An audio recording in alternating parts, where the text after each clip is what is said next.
another great Secure Talk podcast. As always, I am your host, Danny Caballero, and today I am recording from Utah, from Range Valley Ranch. Some good friends. Gentlemen, introduce yourself, please.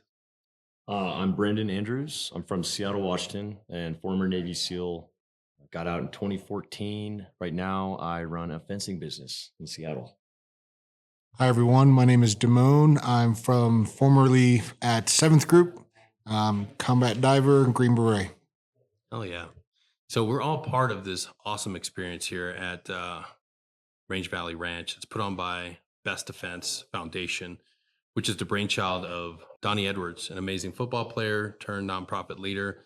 And what they're doing is nothing short of amazing. They're bringing together soft professionals and NFL players that have transitioned, because as we know, transition is the hardest thing to freaking do.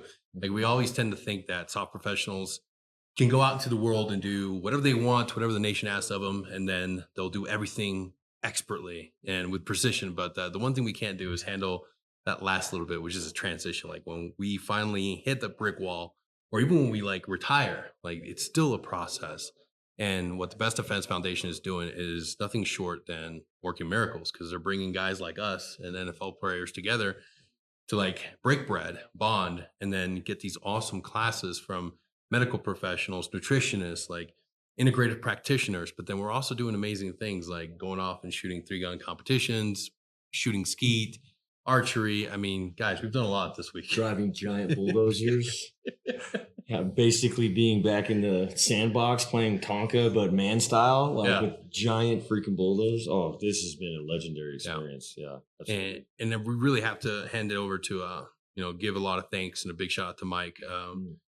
This man is nothing short of just a passionate patriot who wants to do everything he can to ensure that our soft professionals make that next step into their chapter 2 with support and an understanding that their nation is grateful for what they've done. I mean, one of the coolest things we've done out here is Mike's got a lot of property out here on the mountain in Utah. And gentlemen, I mean, what was that flag raising ceremony like up on the mountain?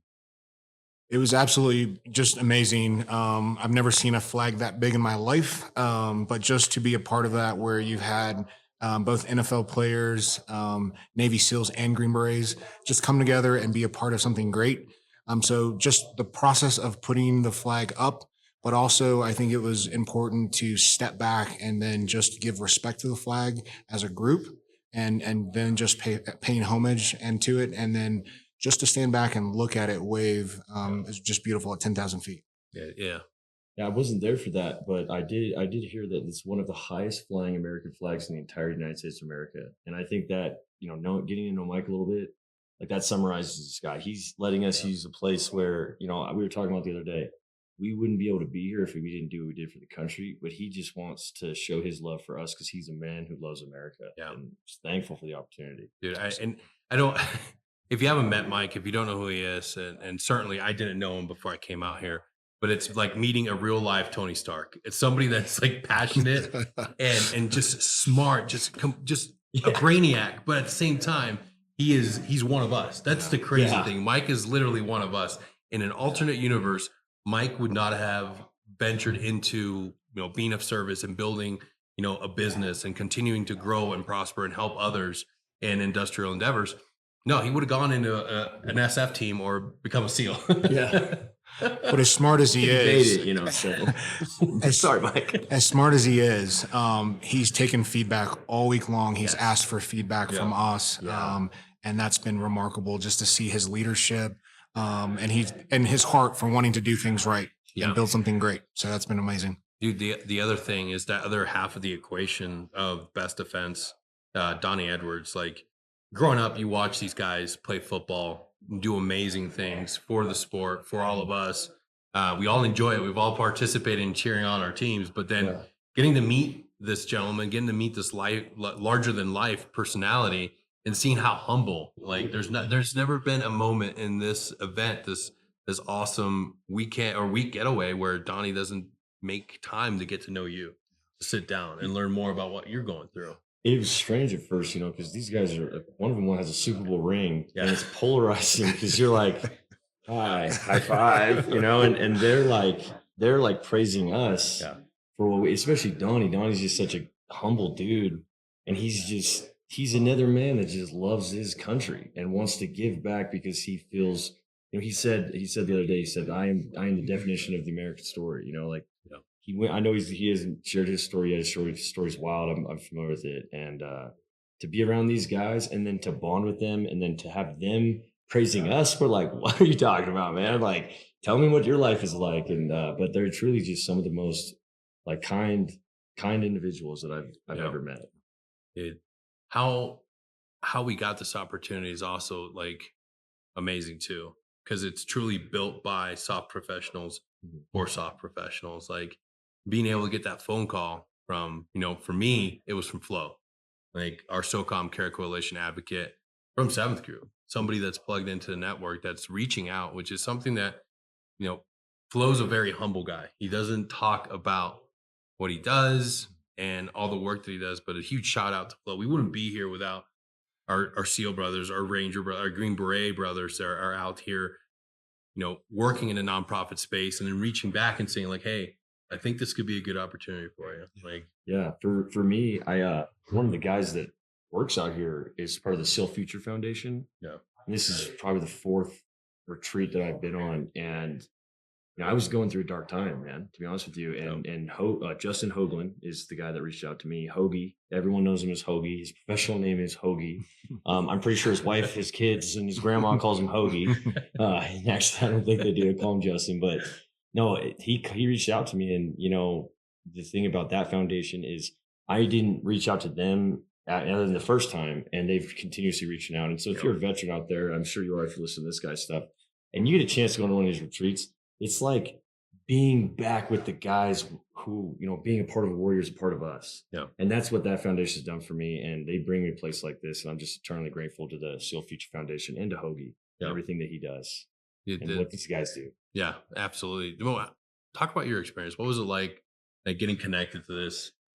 Yeah, I mean, I'm still trying to put it into words. Yeah. Today is day 3, but one, it's just amazing to be back with brothers, to make new acquaintances and just immediately fall in love and just in the respect and the There goes one of those NFL ladies right there. just fall in love with the being back on a team, being back with like-minded people. Yeah. So I feel empowered, right? I think from all the activities, but mainly the conversations that we've had, we've been able to just refresh, from the ice baths to the sauna. But really what has been helpful to me is just to sit around and allow everyone to tell their story, and not just tell it, but then to get feedback and just be reminded that we're not alone. So Yeah. it's been amazing. It's been amazing. Yeah. That those morning cold tub sessions and sauna sessions, like those are great, but like the thing that makes it so much better is all of us could be doing this at home. All of us could be going to a gym, doing the hot sauna thing, but doing it here amongst brothers with other people that are seeking to find new alternative ways to heal. That's more powerful. Yeah. Like you're able Yeah. to see the impact that something as small as a 2-minute soak in an ice will do for you. And on that, and you're right, you hit on the head, man. That's what it's all about. And I was thinking about this because we talked about this last night about how one of the most special things is to be out here with you guys. And I realized I'm like, that's what I have such big takeaways from that. But we talk about how soft, we kind of only trust other soft.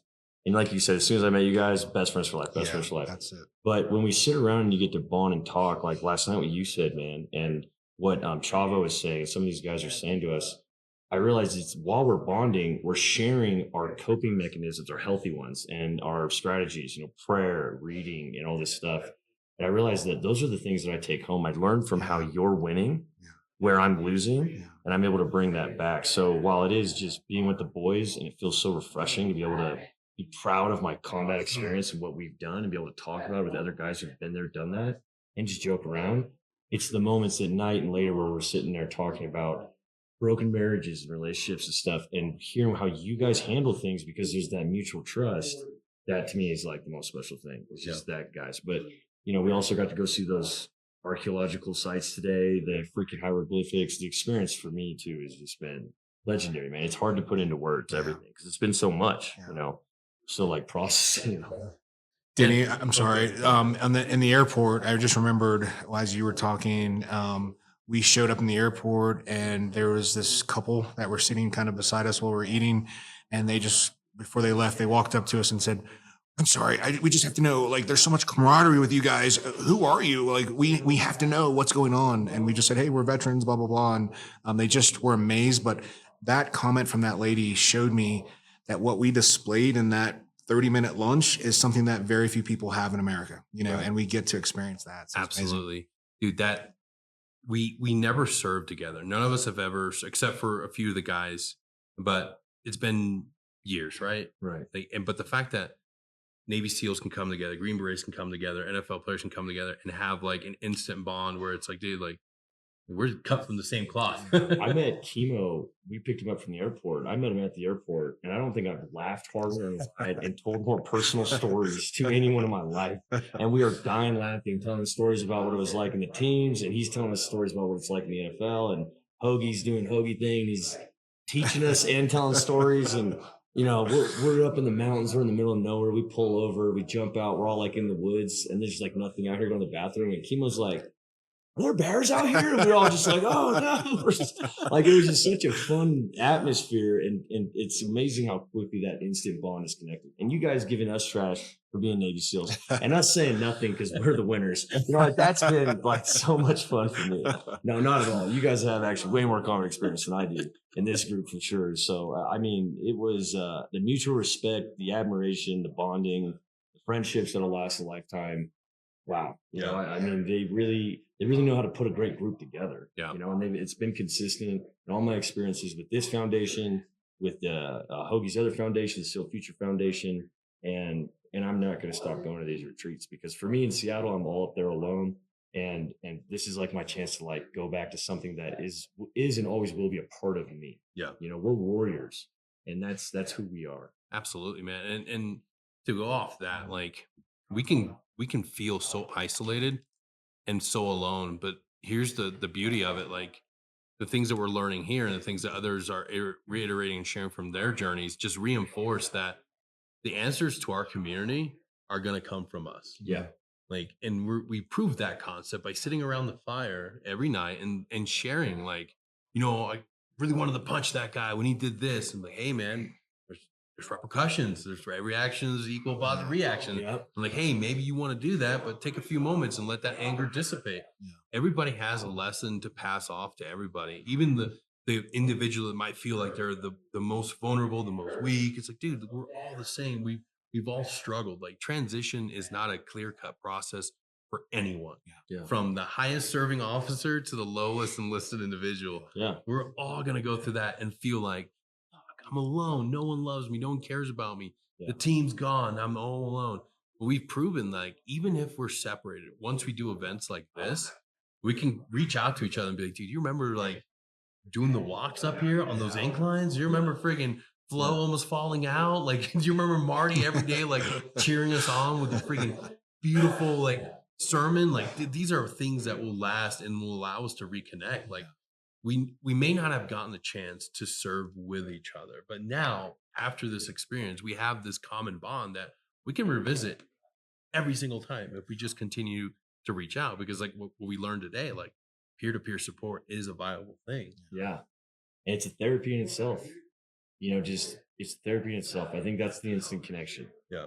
Like I look in your eyes and I'm like, warrior. Warrior. Hi. What's up, guys? You want to get away from the crowd and go talk so they can hear us? Dude, but so it's true. like you said, man, it's the camaraderie. Yeah.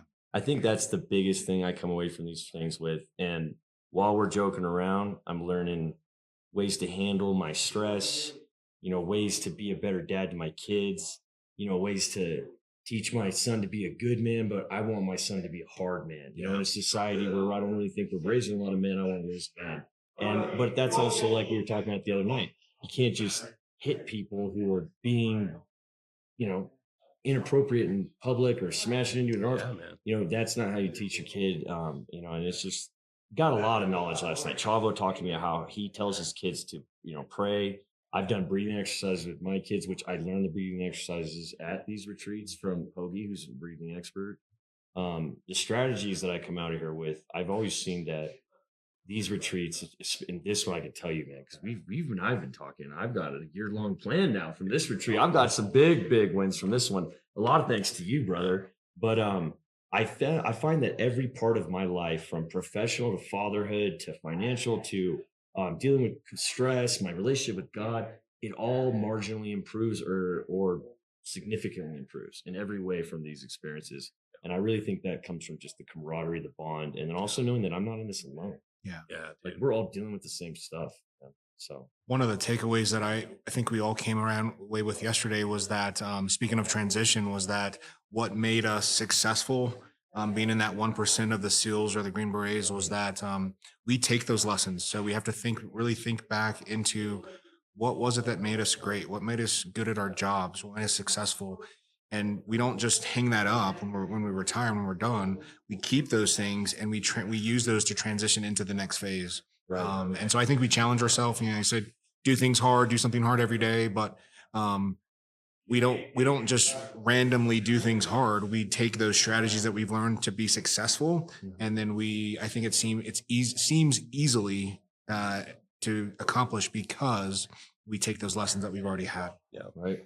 Absolutely, man. And I wouldn't do it justice if I didn't highlight like some of the personal, like, because people will say like, you can't have personal growth in such short amount of time. And I say bullshit, like, especially for I our agree, man. demographic. I Like, agree. You can change like that. you You want to change your life, change your mind. you can. Thank And you for saying that. that's something that I'm seeing because everybody has had a moment in this where they're like, hey, wait a second, that makes more sense to Yeah. me for a better way of living than what I've been doing with this. Like, Yeah.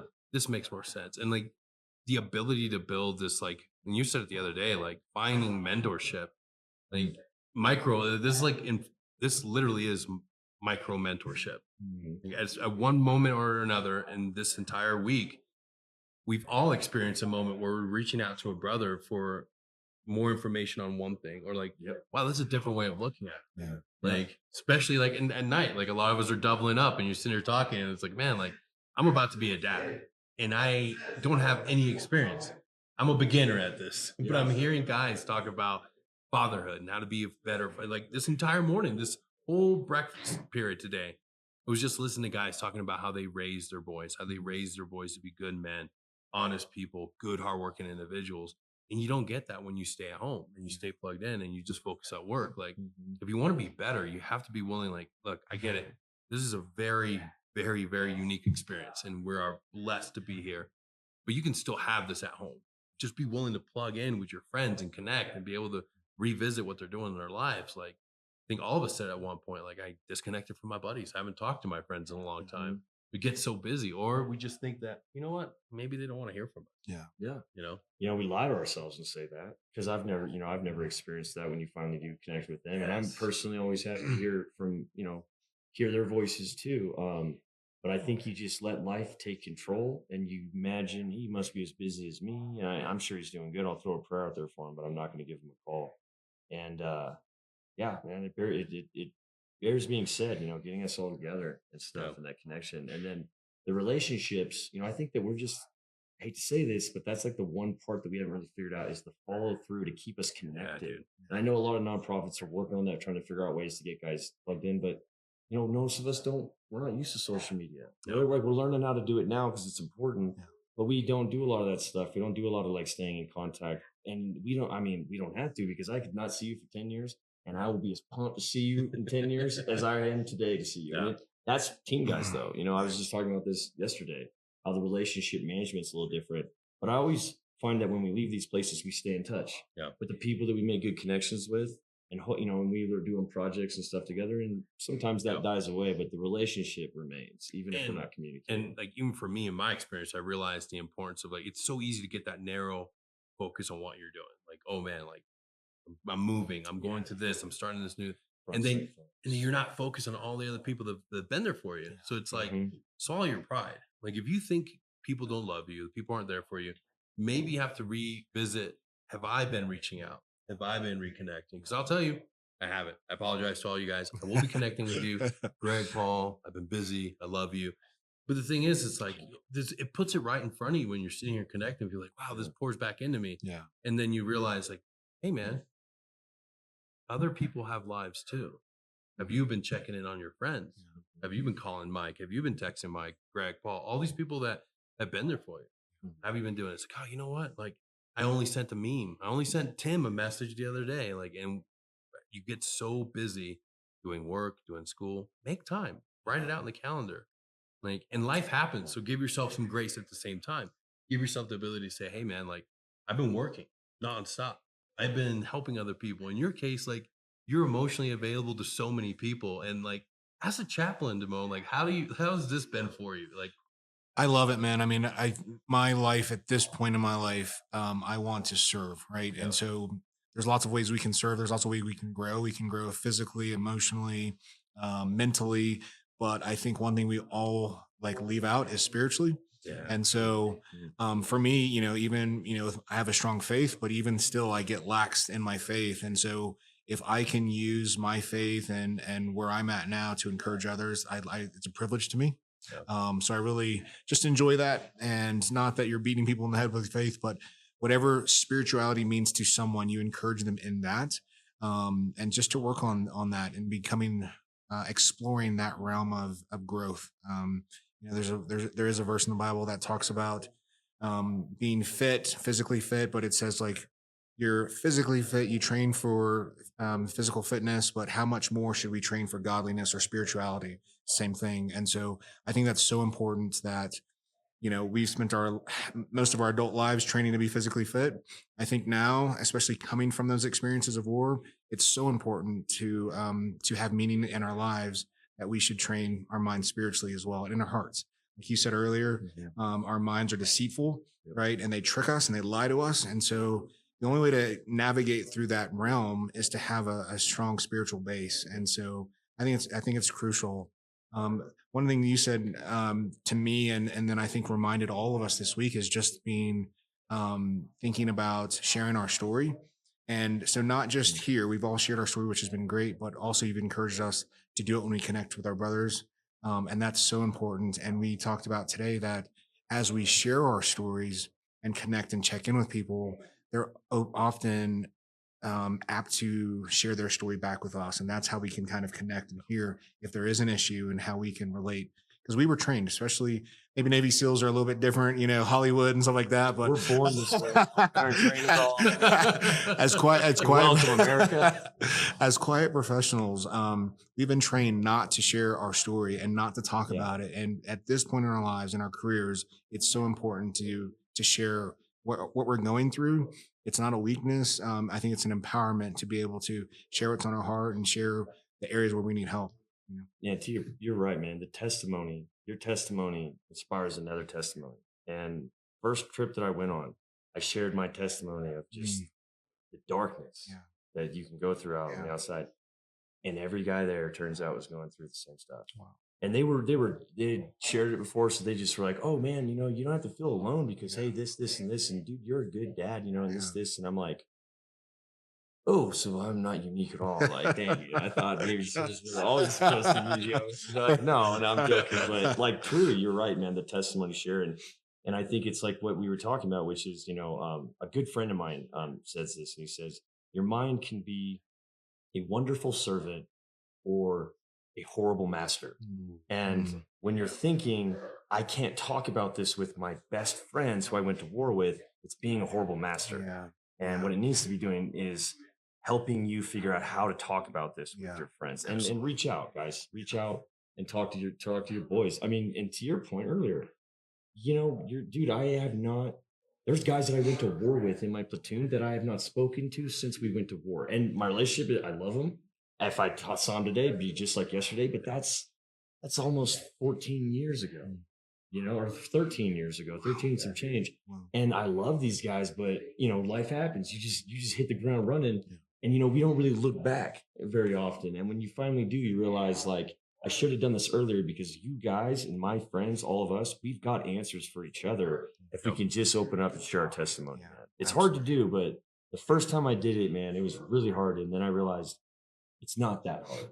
Once you do it once, then it's easier. And in a lot of the words that I say, affect the other guys. Just like a lot of things you guys say, I come up later. I'm like, man, that really spoke to me. The stuff you said about God last night really spoke to me. I didn't know you were chapping, by the way.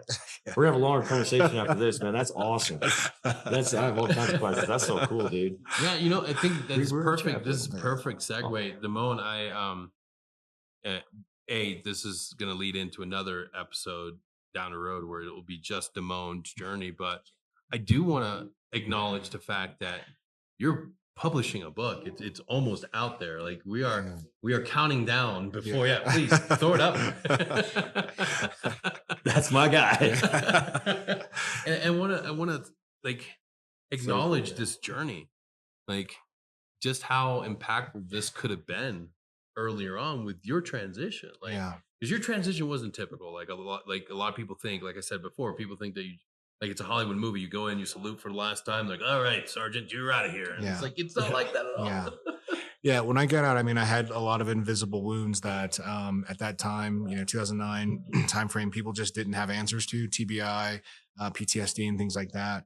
And so I had a strong network of people just to care for me and wrap their arms around me. But there was a lot of things that weren't answered that, I just struggled with memory loss and things like that, and frustration and irritability and things like that. But so that was hard, that was hard. But I think through the last 14 years, getting to this point, that's the reason why I wrote the book. It's really just it's my story, but it's a small part of my story. It's not about me. It's not meant to be about me, but I'm sharing a little bit of my story so I can encourage readers to really think about what is it that you're supposed to do? What have you been called by God to do that you haven't been able to do because you told yourself you couldn't do it, or someone else told you couldn't do it, and you're lacking kind of that motivation and that faith.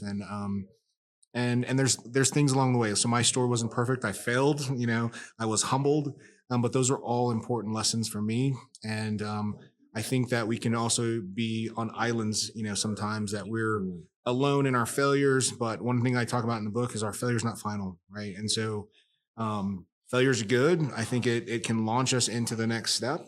But a lot of times there's also a different level of failure because people are afraid to fail. They don't even start.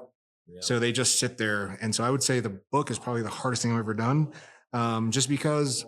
Wait a second. Harder than dive school?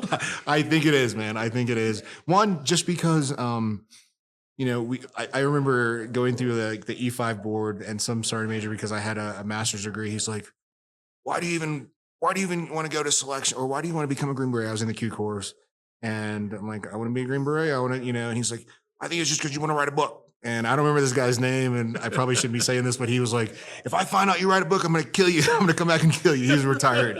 So, now I have to have eyes in the back of my book and back of my head. But yeah, it was a privilege to write. I really hope it serves people. It's, it's not about me, but it's something that I get to do.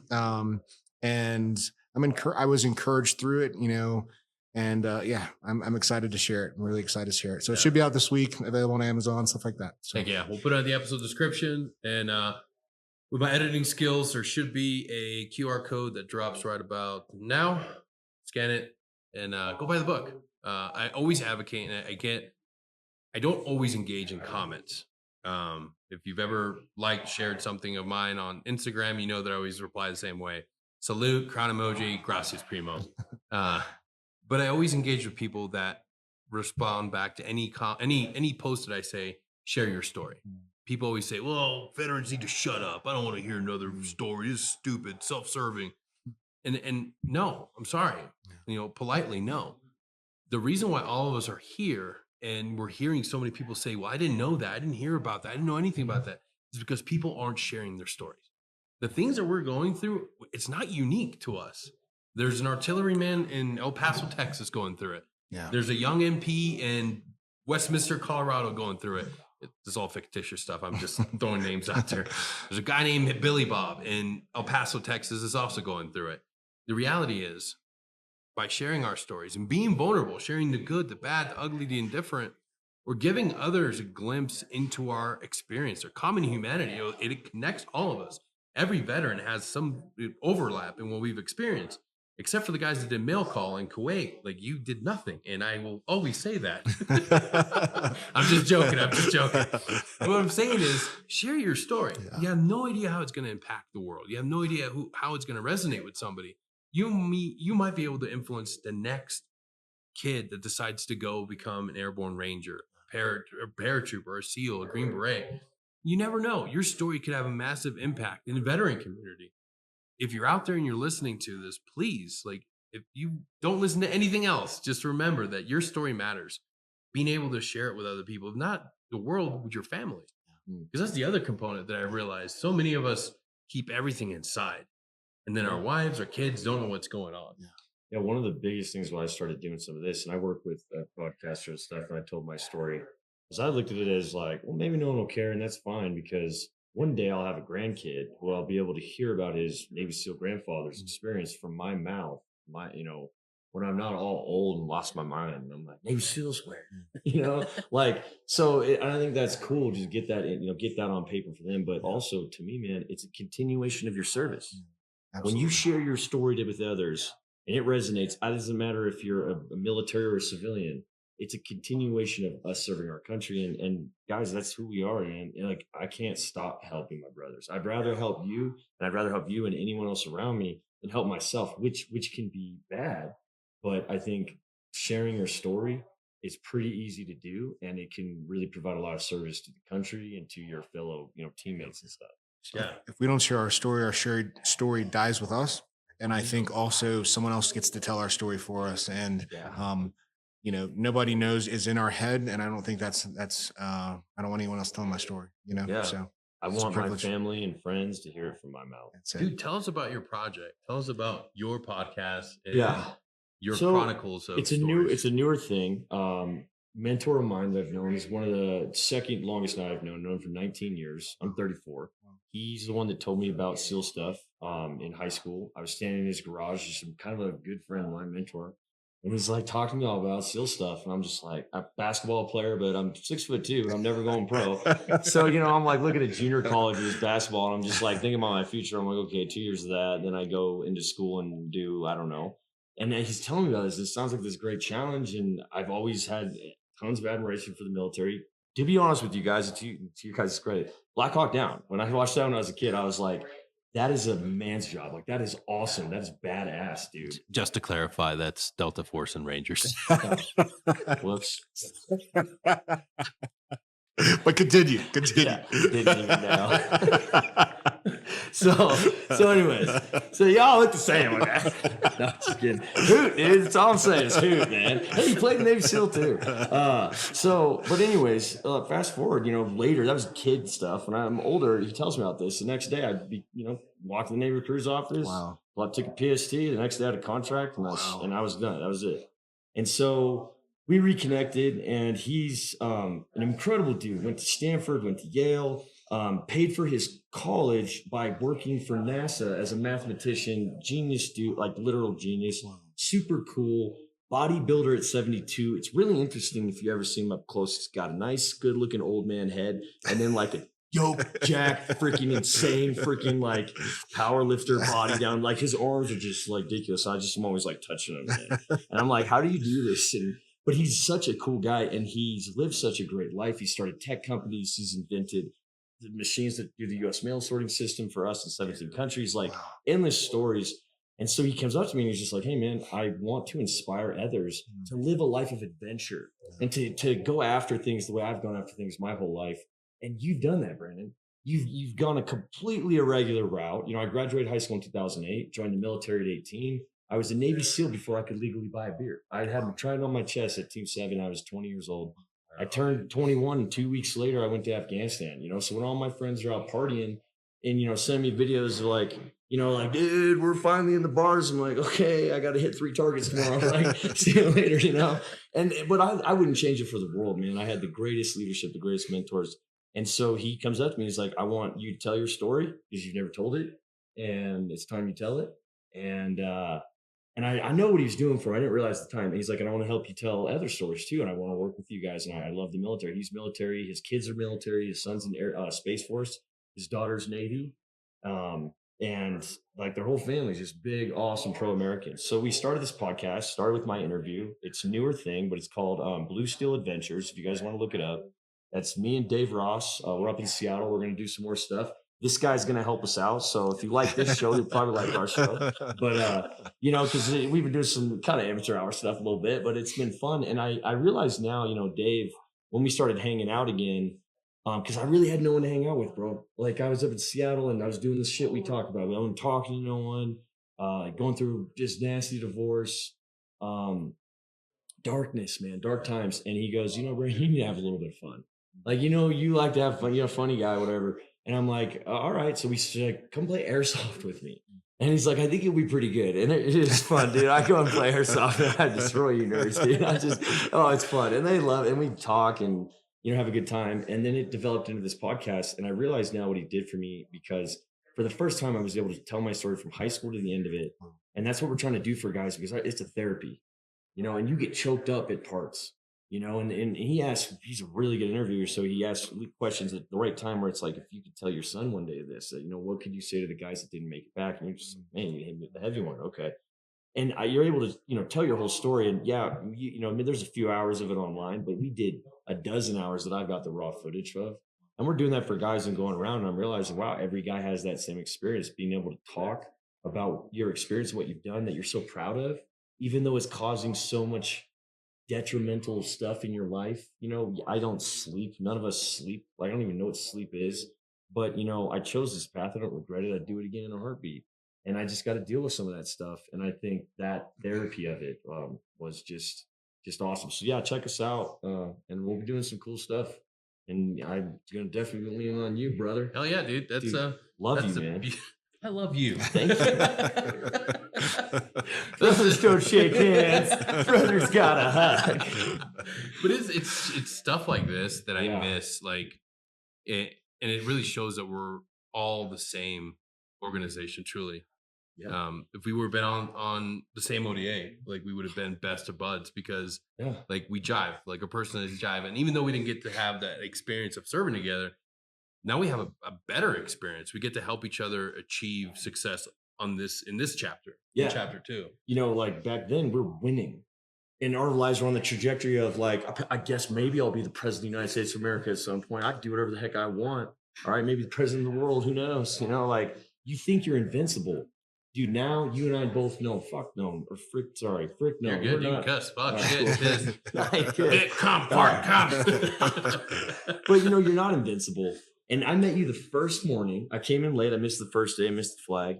I meet you. We go on our hike up the hill. I come down, and you and I are working on a year-long plan for me for my next life. I've talked and shared all the stuff going on in my life, and it's that instant bond. And you're right, dude. I mean, I wish I would have served with you guys. I really do, because it would have been freaking fun. You guys are awesome. But I love meeting you guys now, because now we're like, we would have won then, because we really didn't lose very often. Yeah. But we're going to win now for ourselves, our family, our community, our country still, dude. So, you know. It's a rarity to meet. Like, I was thinking about this today. There's like 20 of us or whatever.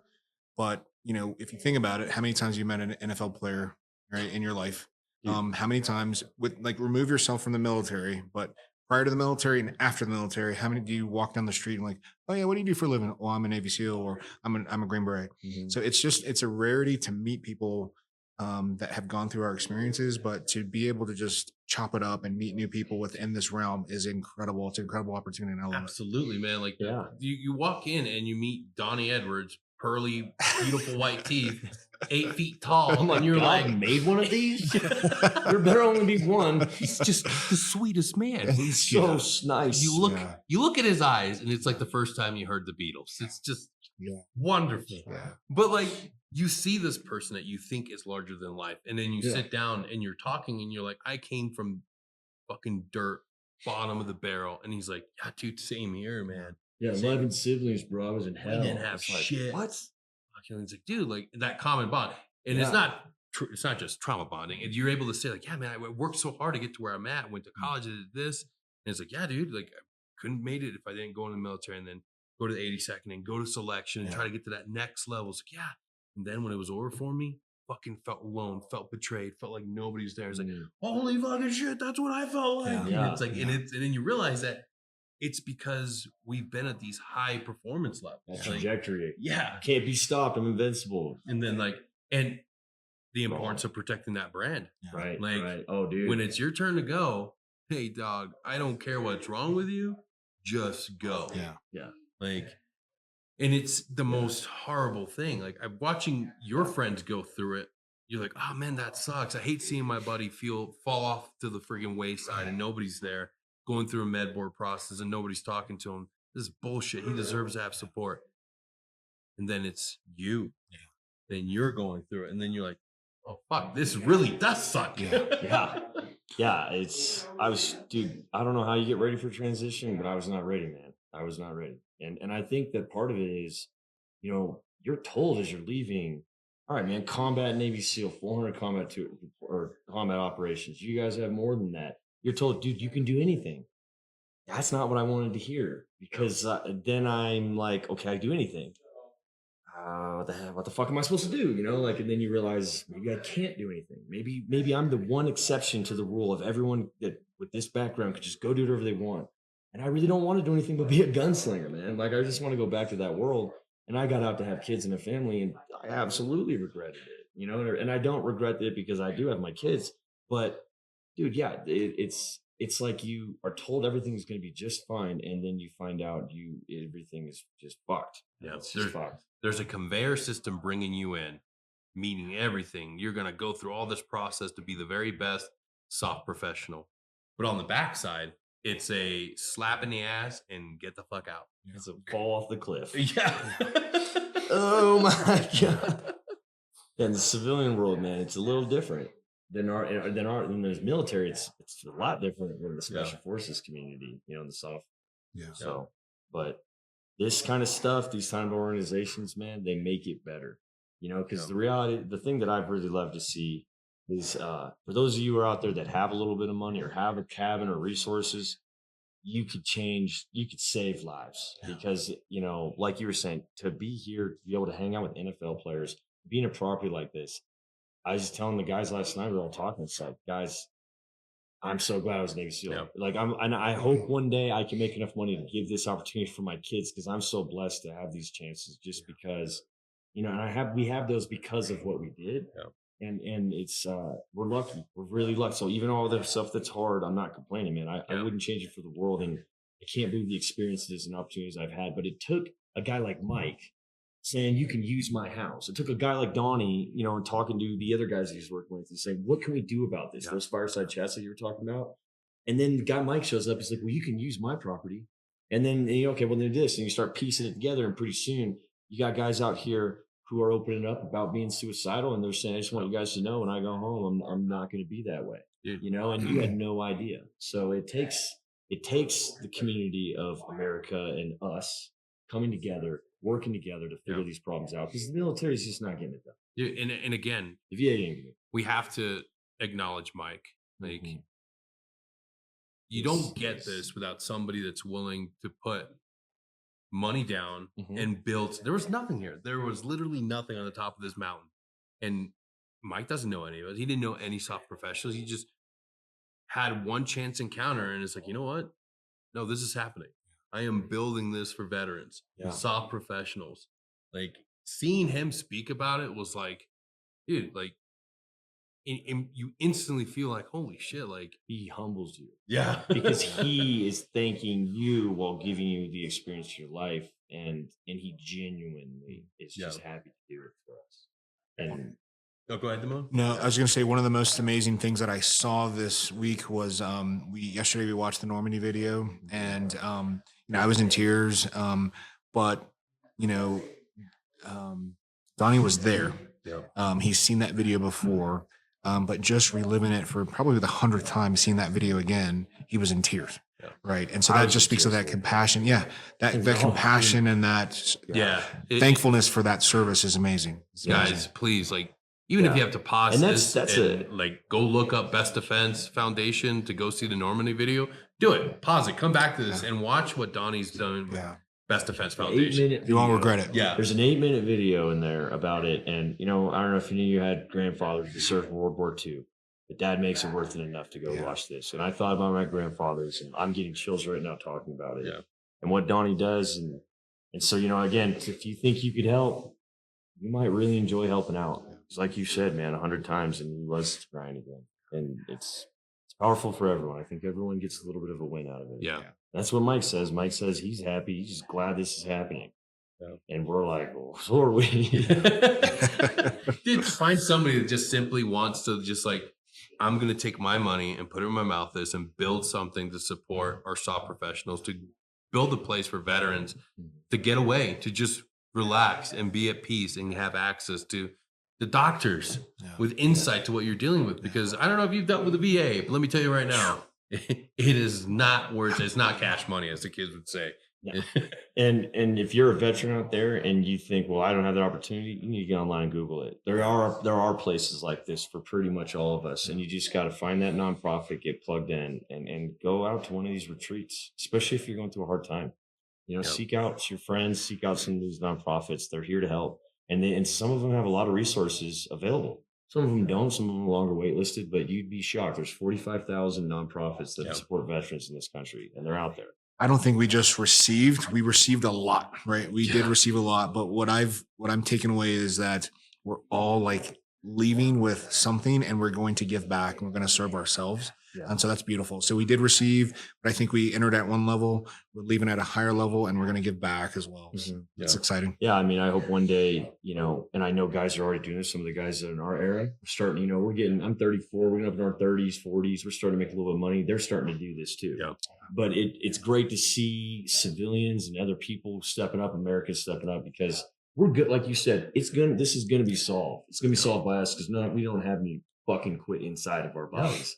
But there's not a lot of billionaire guys out there like us yet, and just really all they do is facilitate. They bring us together, and then they let us heal together. Yeah, do the work. It's so true, man. And I want to devote a little bit of time for us to talk about some of the pro tips. Like I like to say, from this experience alone, I've gained a lot of insight, dude. I always advocate for every resource and every single thing, but some of the main takeaways that we've all received, if you guys just want to share 3 or 4, even like hell, however many takeaways you want to give back and share with the audience from this experience. Gosh, there's so many. As I start to think, if you've got one, go for it. Yeah. One of the things I was just encouraged by was just the thought that having, a mentor, and then having a mentee, right? And then having a peer. So for me, I've always been, if I didn't have those 3 relationships, I've always been felt unbalanced. And unbalance can lead to you spiraling down the tube. And so, yeah, just being mentored at all times for that growth that we've talked about. But then if you're just filling your own cup all the time, then you're going to get puffed up and proud and things like that. But I think as our cup's filled, we give it back to other people. And then we need someone that we can just chit chat with and really challenge us and have some accountability and give permission to ask us those hard questions so we can get better. Yeah. I'd say the biggest thing, and I think this applies to anyone listening, doesn't matter who you are, is community. Do you have it? Because if you don't, it's going to be tough. And I don't have a lot of that in Seattle, as you know. And I'm really seeing the value of just having community, especially with people who do similar stuff to you. Like, we can bond, and there's an endless amount of knowledge and wisdom. Teaching my kids how to pray. Chavo gave me a lot of advice on that. Fatherhood stuff. I've got a whole bunch, like a bag of fatherhood stuff that I'm going to go home and try just to make things more fun for my kids. Teaching my kid math. We were talking about teaching my kid math with one of the other guys earlier, and he's like, "Okay, this is what I did, how to do it. To work on it with my kid." Like, having a community is so important.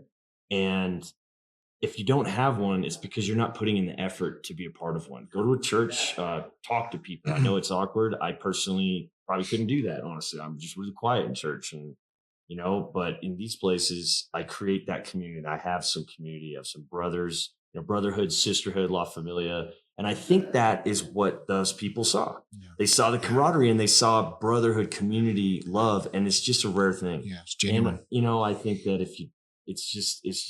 it's what we have that's special. It's probably why a lot of you guys think we're cool. Why you see us and they're like, man, look at these guys. They're on top of the world. Their energy and their confidence, my energy, my love, all those things. It comes from my knowledge, how I carry myself as a man. it comes from community that I've been a part of. And it's so easy to step back from these communities and then just put your head down and march through life. And so what I've really taken away, the main thing is focus on maintaining that community, Brandon. Like I'm telling myself that in my mind. That and and be aware of how you're thinking. You know, like what the doctor said today about how you got to stop and assess if what you're thinking about in this moment when you're stressed, whatever it is this serving you? And or is your mind in control? Is your mind being the master, or are you or is it being a servant and you're the master? And so, I noticed that, and I was thinking about that last night. I was thinking about stressful things, and I just kept thinking about it because sometimes it's enjoyable to think about your problems, but you got to break that mental stuff up. So be aware, don't give yourself hate, and if you don't believe it, start lying to yourself, start going in the mirror in the morning and telling yourself you love yourself, whatever it takes, get your mind Positive out of affirmations. that. That's it. Yeah. And, she said, go outside, go on a run. And she's like, just change your environment. And if you don't run, that's fine. Just go outside and stand in the weather and see how long that bad thought lasts, because it's going to last a lot longer on the couch. So I think clarity of mind and maintenance of a community. And I got to put more effort in maintaining that community. Yeah. So that's those two big takeaways for me this week. Just one more that from today was we were talking about suicide, and as we talked about suicide, some of the questions were like, well, I don't know what to say, I'm not a professional, and how do I handle this? And it's a scary thing. If I mess up and I say the wrong thing, then maybe it's literally it's a life lesson, right? Someone dies because I said the wrong thing. And one of the things that we came across that was a solution was, we're not that important, right? It doesn't depend on me. But I think just being available to listen and allow people to tell their story, because I think sometimes internally people have not told their story. They haven't even thought through their whole story. All they can see is the bad stuff. So just showing up, listening, being present, and as they share their story, sometimes they'll solve their own problems and realize, like, hey, you know what, I am important. You know what, I do have things to live for. And they rationalize that way, and they kind of pull themselves out of that ditch. No, and I got one more too, and you are the one I think that gave me this. Cutting anchors, get rid of the people, the relationships, and the things in your life that are no longer serving you. And I think that's so important, because I think about how a lot of those lies that we believe about ourselves are in, are people. Sometimes, in my case, my ex-wife holding a mirror right to my face, like, look at the worst of you, look at the worst of you, you're horrible, you're horrible. And then I can come here and remind them, like, I'm not horrible. Yep. I'm actually a good guy, but I'm going through hell. And when you surround yourself around only people that are making your life difficult, and if you don't have anyone encouraging you and just maybe listening to what's going on, it may be bad, but they're just not judging you, then think about surrounding yourself with some other people. And so I think for me, it's cutting anchors. Do it, stop. If I get stressed out, don't go get a drink, go on a run, stop engaging in the practices that are not serving me, and focus on engaging in the practices that are serving me. Fitness, talking, doing podcasts, engaging in my community, clarity of mind, mentalness, breathing. I mean, ice baths. Gosh, we've learned so much out here. But I'm going to focus on engaging in the things that are serving me. And it's very clear the things that are not serving me, but those are usually the things that we want to engage in. Drinking and, smoking weed or drugs or whatever you're into, and Nightlife, chasing random girls. And also, sometimes it's chasing an ex-wife who's not good for you, or chasing an ex-girlfriend, or trying to make a relationship work that it's just not serving you. You're running out of money. You're not focused on your career. You're not doing anything. And sometimes those people, your brothers, your sisters, your parents, your blood, you got to help yourself. I'm learning that I need to be right before I can help others. I got to help myself before I can go back to these relationships maybe and be more present in them. So, we talk about our year plan. There's going to be some people that I'm close to that are just going to be nixed out of my life for a year. And in a year, I might contact them again, but I'm going to focus on being in a really good place before I engage with these people, because I can't abandon blood, but there are certain people who are not serving me at all, really dragging me down. And I don't need to be reminded of my failures. I need to be focused on my future. You can fast in life, not just for nutrition, like doing intermittent fasting, but fasting from the things that probably aren't serving you for right now. Like that you really don't need. Like it's okay to have boundaries with individuals that aren't doing so good. It's okay to have boundaries with family members that you love, but you need to set that hard line. Like, hey, you want to be part of my life? This is how you can be a part of my life. Like, and you can revisit it. You don't have to cut people off completely, but you do have to find that healthy way to set a boundary with somebody that's a habitual line stepper. And and there's nothing wrong with that. Right. Like, I want to, like, last couple things I will share is the importance of common humanity, like understanding that you're not alone in this experience. You're not alone in this suffering. And when you realize that, you can say like, wow, okay, I'm not alone in this experience. This problematic experience will dissipate. I will win. I will succeed again. Our creed says it. Yep. Live to succeed again. Yep. Like, that's one of the most important things that I found when I was struggling, and I'm looking and searching for meaning in everything, from Viktor Frankl to like finding it in our own Green Beret creed, because you don't lose that beret. You don't lose that long tab. Like, it's still part of you. So look to that creed that says like, I will live to succeed again. I will live to be able to stand up proud and say, you know what? I did it. You just have to take a breath and give yourself some grace and realize that, hey, I might not be where I want to be today, but tomorrow's a new day and I will continue to move forward to where I want to be. Beautiful. Yeah, you're absolutely right. You know, and if you don't have a creed, pick one. Yeah. You want to change your life, change your mind. You can do it right now. And if you're not a Green Beret, read the Green Beret creed. See how it speaks to you. Read the Bible. There's a ton of good stuff in the Bible. Yeah. But if you're like, well, I don't have anything, I don't believe in anything, then figure out something to believe in. And maybe you surround yourself around people who believe in a lot, and you might get inspired. Yeah. Contact one of us. I'm around. Contact me. Reach out. Dude, I'd love to talk. Hit us up, direct message on Blue Steel Adventures. Dave Ross can communicate with you. I suck on computers. You can find me on LinkedIn, Denny Caballero, or setcaltpodcast@gmail.com. I will always check my messages. Hit us up on Instagram, on YouTube, or go to the website at securityhall.com and message us out there. I always check the inbox there. In fact, what's up, Larry? I haven't talked to you in a minute. I know the coffee fair in Columbia is doing well. I'm proud of you for continuing to live your best life. So shout out to a great, awesome brother who hits me up on the website. And now it's like, I look forward to those messages coming through. So if you need somebody, hit us up, LinkedIn, or Damona, how can we get a hold of you? At the Bentbow, at thebentbow.com, or Instagram, anything, or LinkedIn at the Bentbow. Hey, one more thing, I will throw this out there, guys. My Instagram handle, I'm pretty new to all of it. You're gonna see my Instagram. It's a bunch of photos of guys with blacked out faces and me like, hi. But direct message me, man. And if you don't need, you know, if anything I said spoke to you, I want to know about it. And even if it's like, wow, you know, I've gone through a similar experience and I've also healed in that way, I want to hear that. I want to know your story too. So sit me up. It's B Andrews 277. I was Buzz Class 277. Nice. So B Andrews 277 on Instagram. Hit me up if you want to hit me up directly, or check out Blue Steel Adventures and buy this guy's book, because I'm pretty pumped to freaking read it. I'm excited, man. I hope it serves you. I really do. And one last time, again, if you want to know more about Best Defense Foundation, just look here. Again, I want to do that awesome thing. It's going to pop right there. Go to the website, check it out, figure out how you can get involved. If you're a professional in the medical field, if you're a powerful veteran advocate, get involved. Hit them up. Again, thank you for being here. Thank you for tuning in, and I will see you all next time. Till then, take care. Awesome. That's did great.